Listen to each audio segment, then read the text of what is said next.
भिंडी के साथ चावल। रामनगर में ममता अपने परिवार के साथ रहती थी। ममता के घर में वैसे तो किसी चीज की कमी नहीं थी, पर कुछ कमी थी तो वो बस एक छोटी बहू की, जो चंद दिनों में ममता के घर आने ही वाली थी। और अब पूरे घर में उसी के स्वागत की तैयारियां और चर्चाएं चल रही थी। एक हफ्ता रह गया है, मेरी छोटी बहू घर आ जाएगी, जैसे बरसों की मुराद पूरी होने वाली हो। मम्मी जी, मैं तो सोच रही हूँ क्या पहनूं उस दिन। बहू को देख के कहीं मैं ही फीकी ना लग जाऊं। अरे भाभी, आप तो चमकती रहती हो हमेशा। वैसे भी आप सबसे पहले रिश्तेदारों से मिलवाओगी।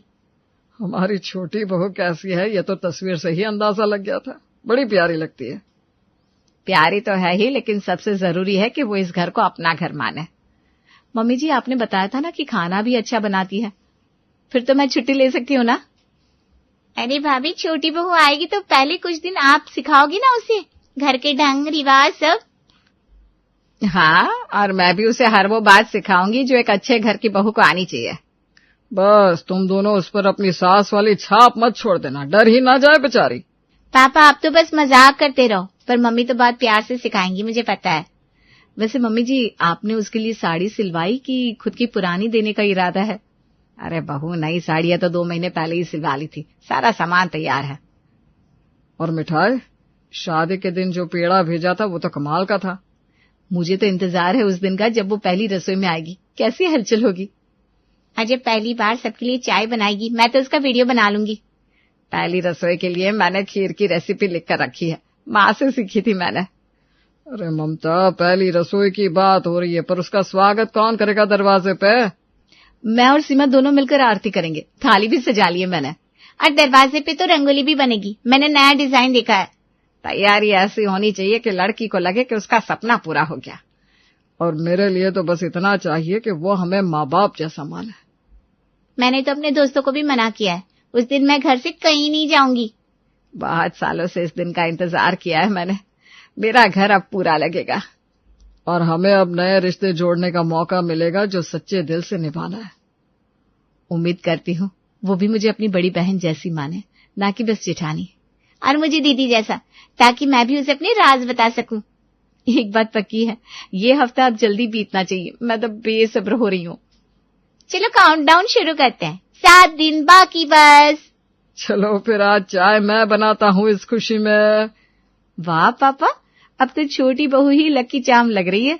7 दिन कैसे ही बीत गए, ममता के परिवार को एहसास ही नहीं हुआ। और फिर वो खास दिन भी आ गया जब छोटी बहू रेखा ने घर में पहला कदम रखा। कुछ ही देर में रसोई की पहली रस्म भी निभाई गई, जिसमें रेखा ने अपने हाथों से खीर बनाकर पूरे परिवार को परोसी। अरे वाह रेखा, खीर में तो मानो मिठास ही नहीं, प्यार भी घुला हुआ है। बिल्कुल ममता, ऐसी खीर तो मैंने बरसों बाद खाई है, दिल खुश हो गया। भाभी, आपकी खीर ने तो दादी की याद दिला दी, क्या जायका है। रेखा, पहली रसोई में ही कमाल कर दिया तुमने, मैं तो हैरान हूँ भाई। भाभी सच कहूं तो इतनी टेस्टी खीर मैंने पहले कभी नहीं खाई। रेखा, तुम्हारे हाथों में तो सच में जादू है, स्वाद के साथ सादगी भी है। बहू, तुमने तो मेरा मन मोह लिया। भगवान तुम्हें यूं ही गुणों से भर दे। अब तो रेखा की खीर हमारी फैमिली स्पेशल डिश बन गई है। मम्मी जी, लगता है अब मुझे अपनी रसोई की जिम्मेदारी बांटनी पड़ेगी। और मुझे लगता है कि मैं अब खीर के बहाने रोज घर आ जाऊं। भाभी, आप तो चुपचाप आई और रसोई में छा गई। मेरी छोटी बहू इतनी समझदार है, पहले ही दिन सबके दिल में जगह बना ली। खीर की एक एक बाइट पे अपनापन था।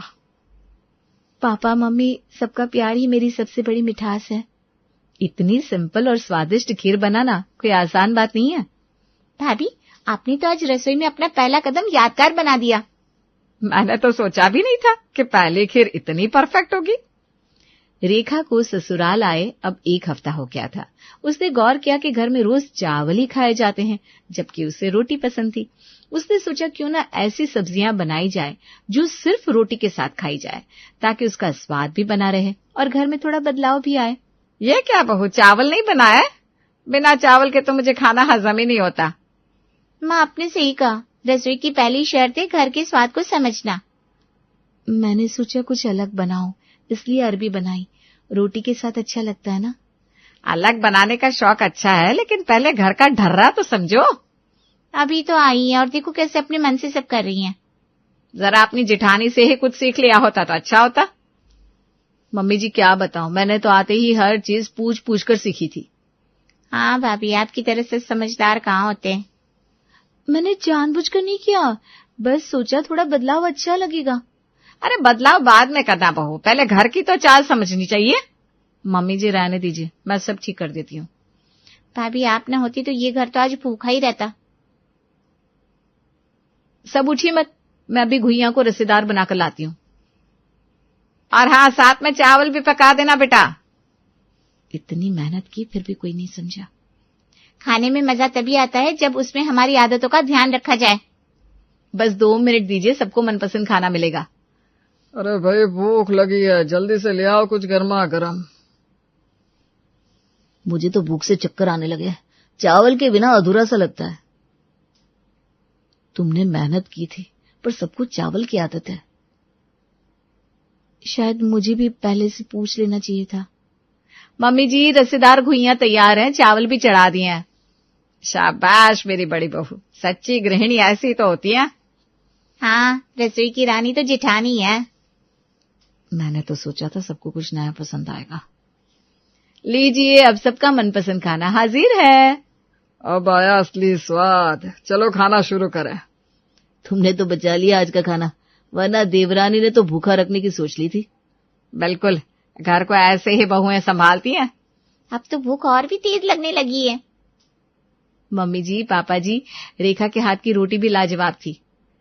ठीक थी रोटी, पर चावल ना होना बड़ी चूक थी। रसेदार अरबी वाकई स्वादिष्ट बनी है। अगली बार मैं आपकी पसंद का ध्यान जरूर रखूंगी। चलो अब सब खाना खाओ, बातें बाद में करना। रेखा ने ठान लिया था कि सबको चावल छोड़ रोटी की आदत डालनी है। उसने दिल से मैक्सिकन स्टाइल सूखे राजमा और रोटियां बनाई। नई चीज सबको पसंद आएगी ये सोचकर मुस्कुराई, लेकिन ममता और ज्योति पहले ही रसोई में जाकर गुस्से से भड़क उठी। हे भगवान, ये क्या तमाशा है रसोई में? मम्मी जी देखिए तो सही, रोटी और सूखे राजमा, वो भी मैक्सिकन स्टाइल। इसे तो पूछना भी जरूरी नहीं समझा कि घर में क्या चलता है। लगता है बहू को ससुराल की परंपराओं से ज्यादा अपने शौक प्यारे हैं। माँ जी, मैंने सोचा कुछ नया बनाया जाए जिससे रोटी भी सब खाएं। यहाँ नया चलाने की नहीं, घर की आदतों में ढलने की जरूरत है। शौक पूरे करने थे तो मायके में रहती, यहाँ सबकी पसंद देखनी चाहिए। मैंने सबके लिए ही बनाया है, कुछ हट के सोचा था बस। ससुराल में सोच से नहीं, सीख से रसोई चलती है देवरानी जी। हर दिन नया नाटक, कल सूखी अरबी, आज सूखा राजमा। पर माँ जी, रोटी खाने के लिए भी तो कुछ होना चाहिए ना। रोटी रोटी करती रहती हो, इस घर में चावल के बिना कोई खाना पूरा नहीं होता। ये राजमा तो हमारे पंजाबी स्टाइल से भी कोसों दूर है। और रोटी, हमें तो खाना चावल से ही पचता है। ये तो भूखा रखने का प्लान है। मैंने बस ये चाहा कि थोड़ा बदलाव आए, कुछ अलग स्वाद मिले। परंपरा का कोई महत्व नहीं है तुम्हारे लिए? घर की बहू होने का मतलब है सबकी पसंद समझना, ना कि थोपना। थोप नहीं रही हूँ जेठानी जी, सिर्फ बांट रही हूँ अपना स्वाद। ये स्वाद तुम्हारे कमरे में चलेगा, यहाँ नहीं। हर दिन घर में प्रयोग नहीं चाहिए, शांति चाहिए। मैंने पूरी मेहनत से बनाया था, पर मेहनत वहां काम आती है जहां समझदारी भी हो। रेखा, रसोई में भावना नहीं, परंपरा चाहिए। अब मैं बताती हूँ खाने का असली स्वाद कैसे होता है। फिर से दोनों भाभीियों में घमासान शुरू हो गया। क्या हुआ माँ, खाना तैयार नहीं है क्या? बड़ा शोर सुनाई दे रहा है रसोई से। मम्मी जी, मैं अब इस राजमा को ठीक कर रही हूँ, साथ में चावल भी बना लेती हूँ। हाँ बेटा, घर के खाने में चावल ही तो आत्मा है। शायद मेरी पसंद की यहाँ कोई जगह नहीं। आप देखना कैसे सब खुश हो जाते हैं। भाभी, आप ही है जो इस घर की असली महारानी है। बिल्कुल, सबको पेट भर खिलाना हर बहू के बस की बात नहीं है। मैंने गलत नहीं किया था, बस सबका तरीका अलग है। चलो साहब, गरम चावल और रसेदार राजमा तैयार है। अब आया खाने का मजा, पेट भर जाएगा। मैं कुछ पल के लिए भी घर का हिस्सा नहीं लगी आज। अरे नहीं है आप, वक्त लगेगा उसे सीखने में। तब सीख पाते हैं जब दिल में अपनापन हो। शायद अपनापन दिखाने का तरीका भी गलत था मेरा। जो भी हो, घर का स्वाद घर का ही रहना चाहिए। मैं थोड़ी देर बाद खा लूंगी। रेखा रुक जाओ, साथ में खाना खाते हैं। नहीं रोहन, मन नहीं अभी। अरे जाने दो, नखरे बहुत है इसके।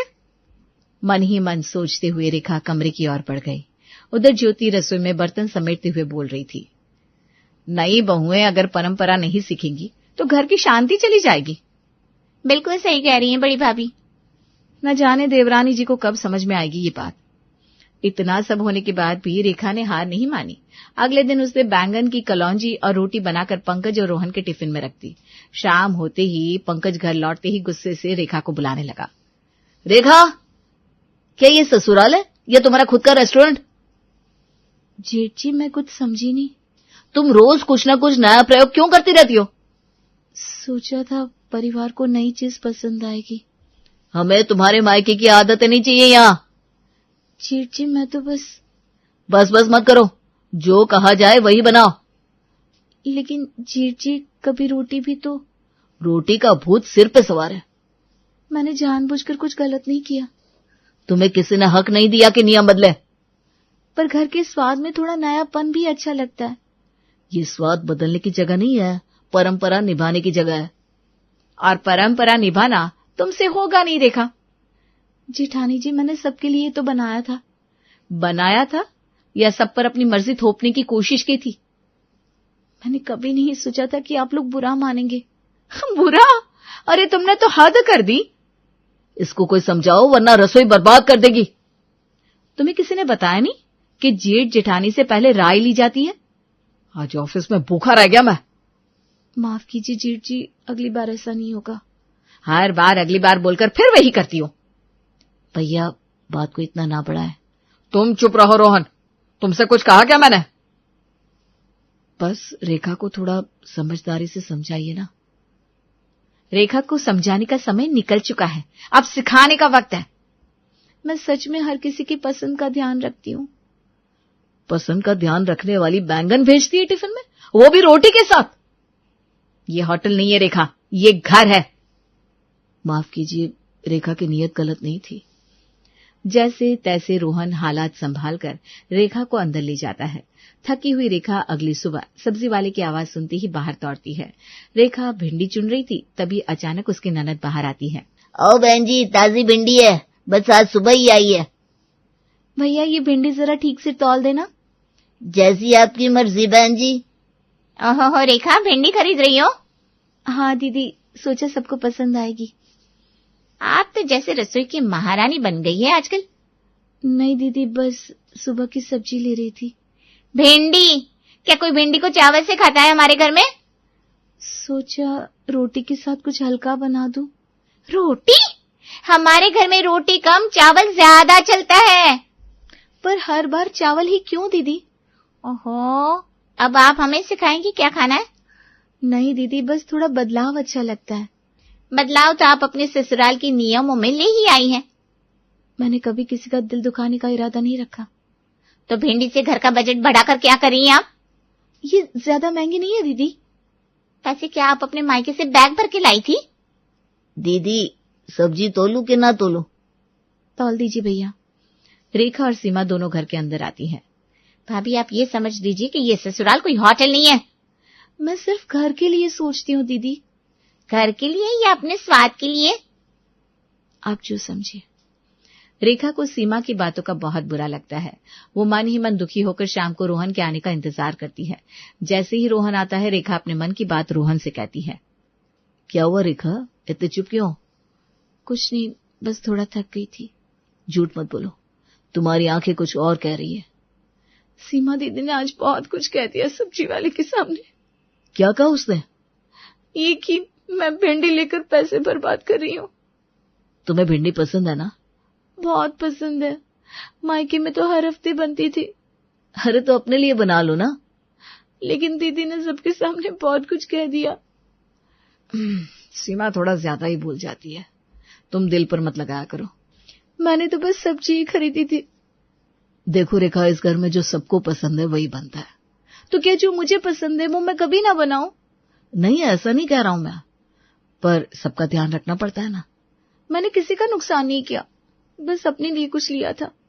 तुम अपने लिए बनाओ, उसमें कोई दिक्कत नहीं है। लेकिन घर वालों को बुरा लगता है तो? जो खाना सबको पसंद है वो रोजाना का नियम है यहाँ। मैं नियम नहीं तोड़ रही हूँ, बस थोड़ा सा अपने लिए सोच रही थी। समझ रहा हूँ, लेकिन सबकी आदतें बदलना आसान नहीं होता। तो क्या कभी कुछ नहीं बदल सकता? धीरे धीरे सब होता है, बस समय चाहिए। सीमा दीदी ने इतने लोगों के सामने नीचा दिखाया।